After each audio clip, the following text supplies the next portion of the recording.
DNA test पर जो BJP आरोप लगा रही थी लगातार, उस पे बड़ा पिन पॉइंटेड टेक्निकल जवाब रखा राष्ट्रीय अध्यक्ष समाजवादी पार्टी ने कि भाई ये 2023 में कानून तो गृह मंत्रालय से ही आया ना कि 7 साल जिसमें सजा है उसमें डीएनए टेस्ट हो। तो ये इसमें समाजवादी पार्टी बचा कहां रही है, इस पे क्या टेक है, आप बताएं। देखिए पुष्कर जी, सबसे पहले समझना ये होगा कि सुप्रीम कोर्ट के ही आदेश हैं कि अगर नाबालिग बच्ची है तो उसके जो 164 के बयान है उसके आधार पर उस पर कार्रवाई करेगी और उसको बाकायदा जेल भेजा जाएगा।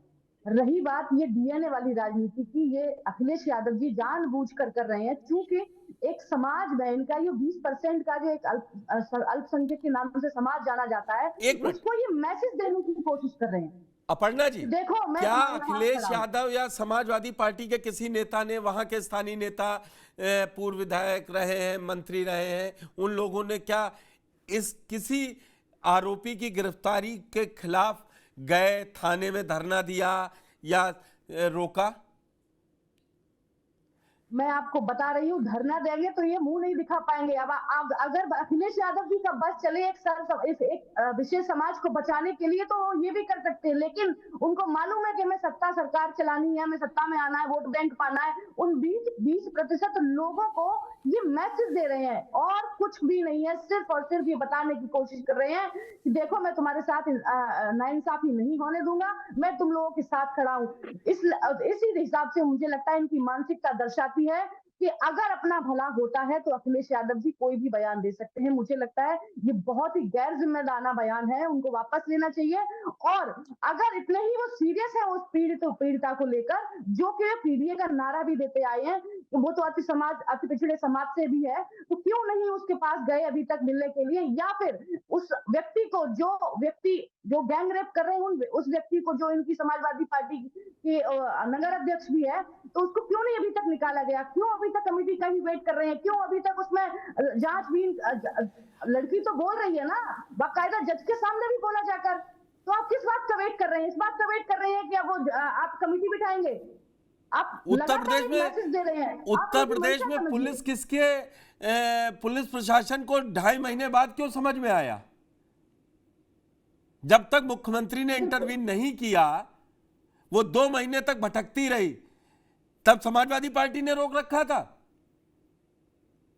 बिल्कुल नहीं, मैं बता रही हूं आपको कि समाजवादी पार्टी ने नहीं रोक रखा था। मैं आपको सिर्फ इतना क्लियर कर दूं, जिन पुलिस वालों की दुष्टता सामने आई है उन पर कार्रवाई भी हुई है, लेकिन संज्ञान में मामला जैसे ही आया है पुलिस के आला अफसरों को, उन्होंने तुरंत एफआईआर दर्ज करी है और इस पर राजनीति करने का काम, ओछी राजनीति करने का काम किसने किया है वो सब जानते हैं। लगातार अरे भाई, राजनीति तो तब होती जब, अब संजय निषाद जी भी रोते हुए पहुंच गए, अब सब बता रहे हैं ट्विटर पर, एक दूसरे के, चाहे केशव प्रसाद हो, अखिलेश यादव हो, एक दूसरे पर खूब बयानबाजी हो रही है। लेकिन मुझे ये बताइए 2 महीने तक प्रशासन कहां था? और भाजपा का अयोध्या भाजपा का नेता और सब कहां थे जब समाजवादी पार्टी नंगा नाच कर रही थी? उसके नेता भदरसा का नगर अध्यक्ष और सब कर रहे थे, कोई इकबाल था? देखिए, जैसे ही पुलिस वालों की अगर कोई ऐसी बात सामने आई है तो उनको बर्खास्त किया गया बाकायदा थाने में, और जिन की भी गलती सामने आ सकती, जो ड्यूटी पर ऑन ड्यूटी पर थे, उनको सस्पेंड किया गया है। जिस तरीके के ये मामले आए हैं, और छोड़ा तो किसी को नहीं गया है। लेकिन मैं बस इतना बता दूं आपको कि आपके जो प्रश्न है मैं उनका जवाब एक एक करके दे सकती हूँ, लेकिन मैं बस एक बात आपको प्लेटफॉर्म से बताना चाहती हूँ, ये मंशा को दर्शाने वाला जो खेल चल रहा है ना, जब से इनकी 37 सीटें आई हैं लोकसभा में, उत्तर ये घटना जब हुई है तब 37 का कहीं जिक्र नहीं था। ये घटना जब घटी है तब इनके ऊपर, इनके किसी नेता को एक भी सांसद चुन के नहीं आ पाया था। ये घटना मई की है और चुनाव नतीजे 4 जून को आए हैं।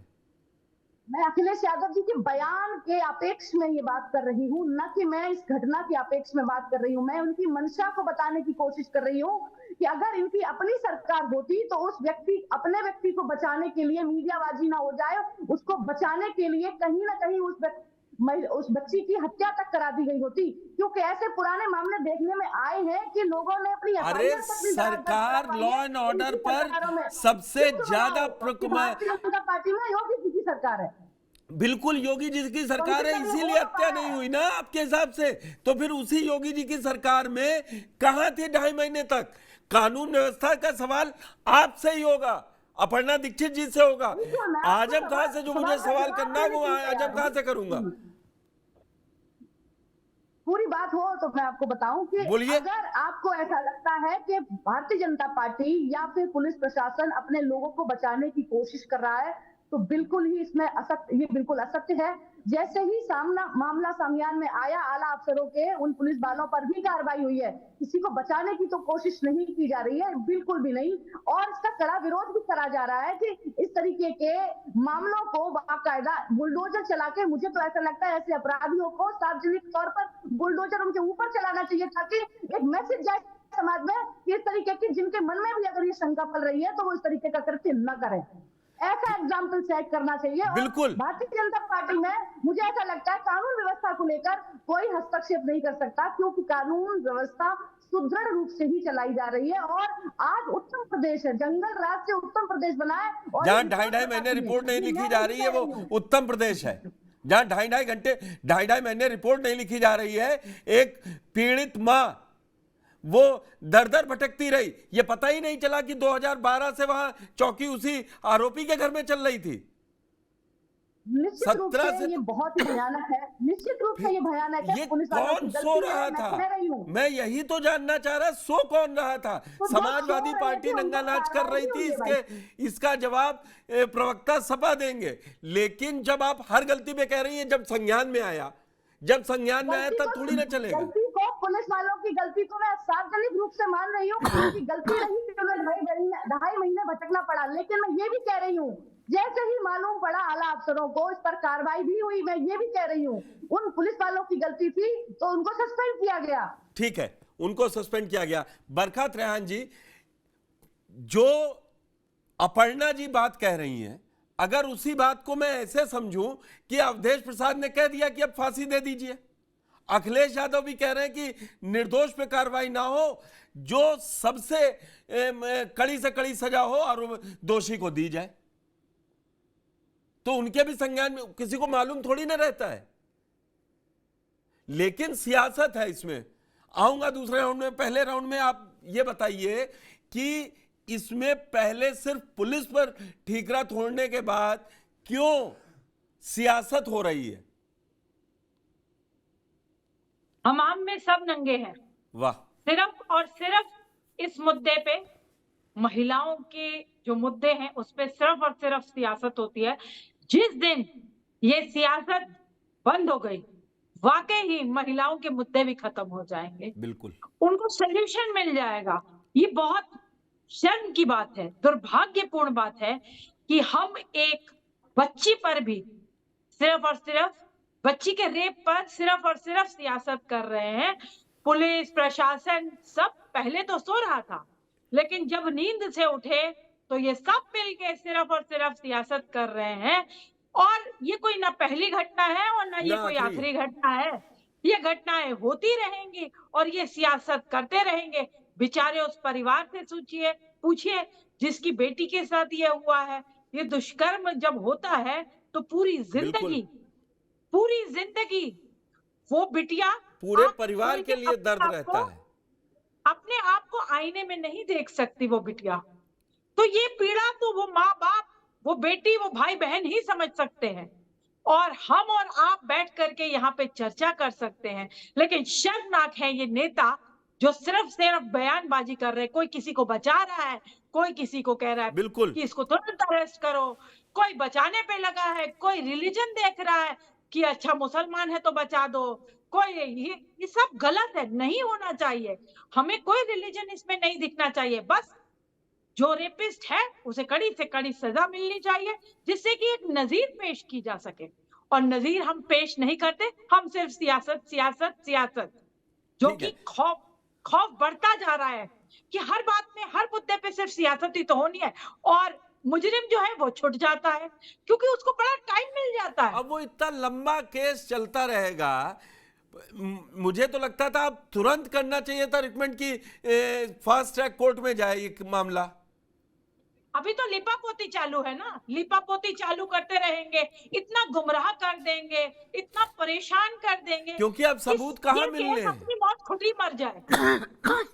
सिर्फ सुर्खियों के लिए सबूत है, असली केस के जब सबूत होंगे तो कुछ नहीं मिलेगा। कुछ नहीं। डॉक्टर अन्नू प्रसाद, इस घटना पे आपका पहली अगर मैं प्रतिक्रिया लूं तो आप क्या कह रही हैं? देखिए पुष्कर जी, सबसे पहली बात जो अयोध्या की घटना हुई है ये बेहद ही निंदनीय शर्मनाक घटना है। 12 साल की बच्ची के साथ जिस तरीके का एक कृत्य किया गया और 2 महीने 2.5 महीने बाद जाकर इस चीज पे फोकस किया गया है, कानून द्वारा पुलिस द्वारा इसकी रिपोर्ट लिखी गई है और अब जाके धीरे धीरे लोग उस पर बयान दे रहे हैं। तो मुझे लगता है कि ये 2 महीने तक का जो उस छोटी सी बच्ची ने, उसके परिवार ने जो शारीरिक और मानसिक दंश झेला है, शायद उसका हम अंदाजा भी नहीं लगा सकते। और रही बात, मैं भाजपा के अभी प्रवक्ता अपनी बहुत ज्यादा इस पे चिंता जता रही थी कि इस तरीके से घटना हुई, क्यों हुई, लोग उसको बचा रहे हैं। शायद अगर सपा की सरकार होती तो बच्ची को मार दिया जाता उस आरोपी को बचाने के लिए। तो मुझे लगता है भावनाओं में आके कुछ ज्यादा ही ये बोल रही हैं। इनको ये नहीं समझ में आ रहा है कि ये अभी बैठ के क्या कर रही है। जो कह रही राजनीति किया जा रहा है, ये खुद अपने आप को इतनी राजनीति से जोड़ ली है, इतनी भाजपा के लोगों को सही साबित करने के लिए। मैं तो बस एक सवाल पूछना चाहती हूँ कि ये जो कानून, ये जो बुलडोजर चला है, तो क्या नहीं, मेरी बात पूछता नहीं, मेरी बात मैं सिर्फ 2 मिनट लूंगी, मेरी बात पूरी जान दीजिए। मैं आप ये पूरी सुनना आराम से जानना बात कीजिए। चाहती मैं हूँ। अपर्णा जी कह रहा हूं कि आपको पूरा मौका मिलेगा अन्नू जी से पूछने का। हाँ जी जी, बोलिए। मैं ये पूछना चाहती हूँ कि जो घटनाएं अभी जैसे हमारी सामाजिक कार्यकर्ता, इनका ये ना पहली घटना है ना आखिरी होगी शायद, तो ये अभी हाल ही में जो बहुत सारी घटनाएं इस तरह की हुई हैं, ये